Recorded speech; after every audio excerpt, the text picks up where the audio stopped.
ఏదైనా ఇబ్బంది వచ్చిందంటే అప్పుడు మీరు బంగారీని అర్థం చేసుకోవాలమ్మా. తన మీద కోప్పడకూడదమ్మా. మన బంగారీని మీరు దూరం పెట్టకూడదమ్మా. మణి,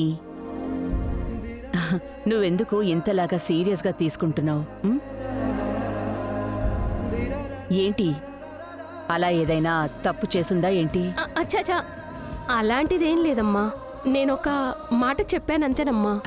లేదు మణి, బంగారి నాకు ఎప్పటికీ అలాంటి పరిస్థితి తీసుకురానే రాదు. నేను తలదించుకునే విధంగా, బాధపడే విధంగా బంగారి నడుచుకోదు. జరగని ఒక విషయం గురించి మనం ఎందుకు ఆలోచించాలి? ఇవాళ్టికి నేను చాలా ప్రశాంతంగా పడుకోబోతున్నాను. సరే, నువ్వు వెళ్ళి పడుకో.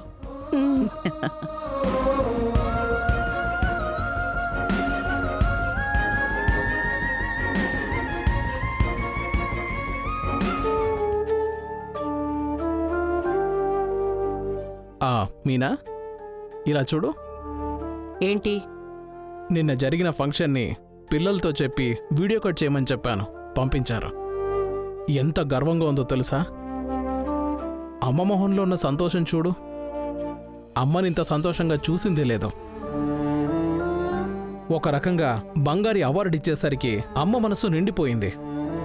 ఇన్ని సంవత్సరాలు అమ్మ పడ్డ కష్టానికి సరైన గుర్తింపు నిన్న దొరికింది. అమ్మ చేసిందే అమ్మకి తిరిగొచ్చినట్టు ఉంది. ఏంటి మీనా, ఎందుకలా సైలెంట్గా ఉన్నావు? ఇప్పుడు నేనేం చెప్పాలని మీరు ఎక్స్పెక్ట్ చేస్తున్నారు? అమ్మకి ఇదంతా చేయడంలో నీకు సంతోషమే లేదా? అదంతా పక్కన పెట్టండి. ఆ జయరాణికి ఎందుకు అవార్డు ఇచ్చారు చెప్పండి. తనెందుకు అవార్డు తీసుకుంది? తను బాగా పనిచేసింది, అందుకే అవార్డు ఇచ్చారు. ఓ, నిన్న పనికి చేరిందంట. ఆ కంపెనీలో అందరికన్నా బాగా పనిచేసేసిందంట. అది మీరు కనిపెట్టే అవార్డు ఇచ్చారంట. నాకేం తెలుసు? నేనేమైనా ఆఫీస్కి వెళుతున్నానా? అక్కడ ఉన్న ఎంప్లాయీస్ మధ్యలో అమ్మ ఒకరిని మానిటర్ చేసి అందులో ఒకరిని చూస్ చేసి అవార్డు ఇచ్చుంటారు. అది జయరాణికి వచ్చింది. అందులో నీకేంటి సమస్య? నాకు సమస్య అండి. నాకెందుకో మీరు బంగారి కలిసి తనని రికమెండ్ చేసి తనకి అవార్డు ఇప్పించారేమో అనిపిస్తోంది. మీనా, నీ అనుమానానికి ఒక హద్దే లేదా? ఇలాంటి విషయాలకి ఎవరైనా రికమెండ్ చేస్తారా? కన్న బిడ్డైనా సరే టాలెంట్కి తెలివికే అమ్మ వాల్యూ ఇస్తుంది.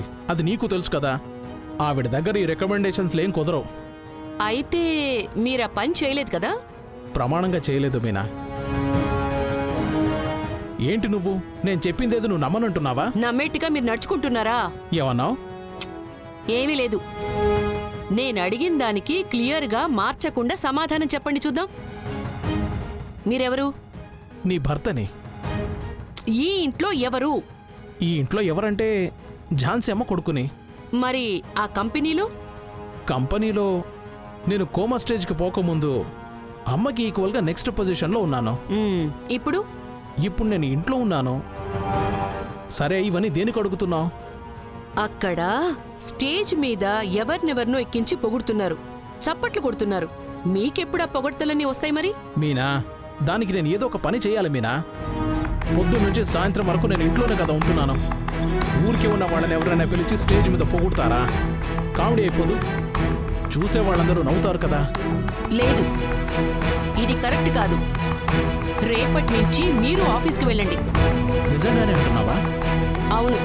నువ్వే కదా కొన్ని రోజులు ఇంట్లోనే ఉండండి, బయటికి ఎక్కడికి వెళ్ళకండి, ఆరోగ్యం చూసుకోమని చెప్పావు. లేదు, ఇప్పుడు నేనే చెప్తున్నాను. మీరు ఆఫీస్కి వెళ్ళండి. మీరు సూపర్ అనిపించుకోండి. మీ టాలెంట్ చూపించండి. అప్పుడే మీకు మర్యాద ఇస్తారు. ఊరికే నిలబడి చప్పట్లు కొడుతుంటే నేను తట్టుకోలేకపోతున్నాను. మా ఆయన సూపర్ అని అందరూ పొగడాలి. మా ఆయన ఆఫీస్లో నిలదొక్కుంటేనే నాకు ఇంట్లో మర్యాద దక్కుతుంది. అది అర్థం చేసుకోండి. ఏమండి? నువ్వు చెప్పావు కదా, రేపటి నుంచే నేను ఆఫీస్కి వెళ్తాను, సరేనా?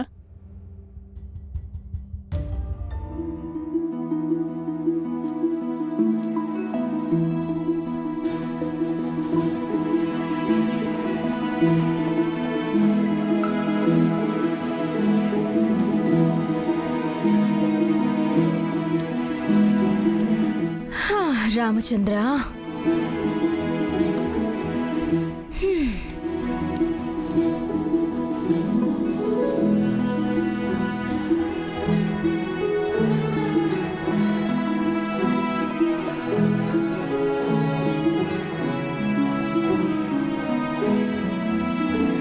ఏంటి?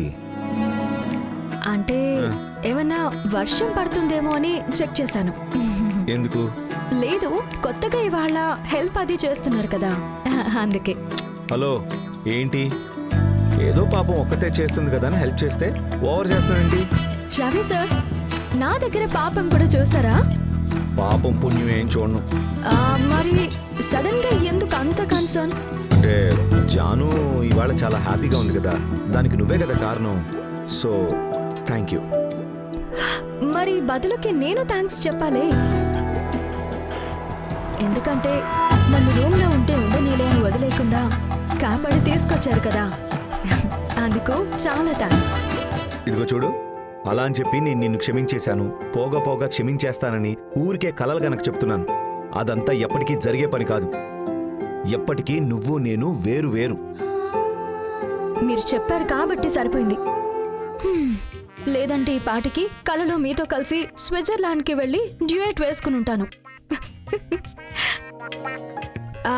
రవి సార్, మీరు ఒకటి చేయండి.